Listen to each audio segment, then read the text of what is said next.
दोस्तों आज के वीडियो में आप देखने वाले हैं जीएसटी के स्लेव रेट के बारे में। तो दोस्तों जीएसटी स्लेव रेट से आपको ये पता चलेगा, जैसा कि बहुत बार कमेंट आते हैं कि जीएसटी हमें कितना पे करना पड़ता है, कितने अगर हम 1000 रुपीज़ की सेल करते हैं तो हमें कितना जीएसटी पे करना पड़ेगा। ये सब आपके डाउट्स होते हैं, तो ये सारे डाउट्स आपको आज की वीडियो में क्लियर होने वाले हैं।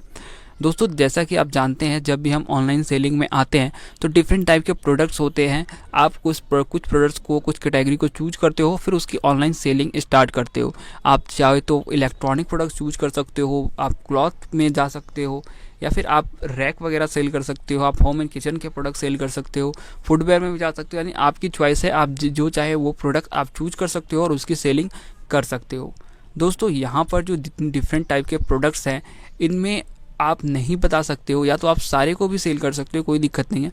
तो ये जितने प्रोडक्ट हैं, अगर आप इन्हें अलग अलग रेट में सेल करते हो, अगर मान लीजिए आप इलेक्ट्रॉनिक प्रोडक्ट 1000 रुपीज़ की सेल करते हो तो यहाँ आपको कुछ अलग जीएसटी देना पड़ेगा। यहीं अगर आप फुटवेयर की प्रोडक्ट को सेल करते हो तो उसमें आपको कुछ अलग जीएसटी देना पड़ेगा। यहीं अगर आप होम एंड किचन के प्रोडक्ट को सेल करते हो तो भी आपको अलग जीएसटी पे करना पड़ेगा। अमाउंट अब 1000 रुपीज़ है, लेकिन जीएसटी ऊपर नीचे हो सकता है। अब ऊपर नीचे क्यों होता है, ये आज के वीडियो में हम लोग समझने वाले हैं। दोस्तों यहाँ पर आपको समझना होगा कि जितने भी प्रोडक्ट्स होते हैं उस पर अलग अलग जीएसटी अप्लाई होता है, जिसे हम जीएसटी स्लेव रेट कहते हैं।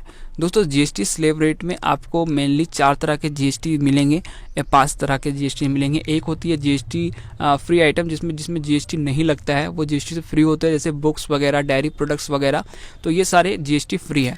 तो यहाँ पर आप देख सकते हैं कि जीएसटी का अलग अलग स्लैब है, जैसे 5%, 12%, 18%, 28%। तो अब डिपेंड ये करता है कि आप जो प्रोडक्ट सेल कर रहे हो वो किस कैटेगरी में आता है। अगर वो 18% के कैटेगरी में आता है और आपने 1000 रुपीज़ की सेल की है तो आपको 180 रुपये टैक्स देने हैं। अब आपने अगर 12% वाले प्रोडक्ट को सेल किया तो आपको 120 रुपये टैक्स देने पड़ेंगे। अगर आपने 5% वाले प्रोडक्ट जो जीएसटी में आते हैं उसकी 1000 रुपीज़ की सेल की है तो यहाँ पर आपको 15 रुपीज़ जीएसटी पे करना पड़ेगा। तो दोस्तों इस तरह से जीएसटी स्लेब रेट के कारण से आपका जो जीएसटी है वो कभी फिक्स नहीं होता है। आप चाहे तो 5% के प्रोडक्ट को सेल कर दिया या 18% का प्रोडक्ट को सेल कर दिया तो आपका जीएसटी ऊपर नीचे होता है।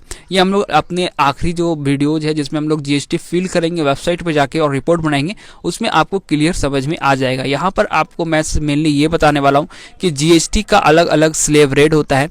आपको ये पता करना पड़ेगा कि आप जो प्रोडक्ट सेल कर रहे हो वो किस स्लेब रेट में आता है, तो आप आसानी से अपना जीएसटी भी निकाल सकते हो। अब दोस्तों कुछ प्रोडक्ट होते हैं जिसमें जीएसटी नहीं इंक्लूड होता है, जैसे पेट्रोल वगैरह, या फिर बहुत से ऐसे प्रोडक्ट है जिसमें जीएसटी नहीं आता है, तो वो प्रोडक्ट ऑनलाइन सेल भी नहीं होते हैं। तो आपको उसकी बात की चिंता नहीं करनी है। आपको मिलने याद रखना है 5%, 12%, 18% और 28%। इसी में किसी के अंदर आप जो प्रोडक्ट सेल कर रहे हो उसका भी जीएसटी रेट होगा। आप चाहे तो गूगल कर सकते हो, जो भी प्रोडक्ट आप सेल कर रहे हो उसका जीएसटी रेट आपको गूगल में भी मिल जाएगा कि उस प्रोडक्ट्स पे आखिर कितना जीएसटी अप्लाई हो रहा है। दोस्तों इस तरह जैसे मैंने यहाँ पर एक एग्जांपल देके बताया कि अगर आप मान लीजिए 20,000 की सेल की है तो कोई फिक्स नहीं है कि आपको कितना जीएसटी पे करना है। अगर आपने 5% वाले प्रोडक्ट को सेल कर दिया तो 1000 रुपीज़ आपको पे करना है। अगर आपने 12% वाले सेल की है तो इसी तरह आपको 2400 जो है वो पे करना पड़ सकता है। और आपने अगर 18% की सेल की है तो यहाँ पर देख सकते हैं 3600 आपको पे करना पड़ेगा। तो आप जिस तरह के प्रोडक्ट को सेल करते हो तो इस तरह से दोस्तों आपको यहाँ पर पे करना पड़ सकता है। अब यहाँ पर भी आईटीसी का भी जो है वो रूल होता है कि आपने अगर जीएसटी बिल लेके लिया है तो वो हम लोग आईटीसी वाले वीडियो में देखेंगे कि आईटीसी क्या होता है। यहाँ पर मैं आपको अगर बता दूँ, अगर आपने ये 20,000 की जो सेल की है और इसको आप कहीं ना कहीं से तो प्रोडक्ट परचेज करेंगे, तो अगर आपने ये 20,000 के जो प्रोडक्ट्स है जो आपने सेल किए हैं, ये अगर जीएसटी बिल लिया है आपने इनका, तो आपको पूरे 1000 यहाँ पर पे नहीं करना पड़ता है या फिर 2400 पे नहीं करना पड़ता है, आपको सिर्फ डिफरेंस पे करना पड़ता है। तो वो हम लोग आईटीसी वाले वीडियो में देखेंगे कि डिफरेंस कैसे पे करते हैं। और लास्ट वीडियो जो हमारा आने वाला है जीएसटी फिल करना वेबसाइट में जाकर के ऑफिशियली जीएसटी के, उसमें और ज़्यादा क्लियर हो जाएगा। तो दोस्तों आई होप आपको समझ में आ गया होगा कि जीएसटी स्लेब रेट क्या है, कितने तरह के जीएसटी के परसेंटेज होते हैं। वीडियो पसंद आया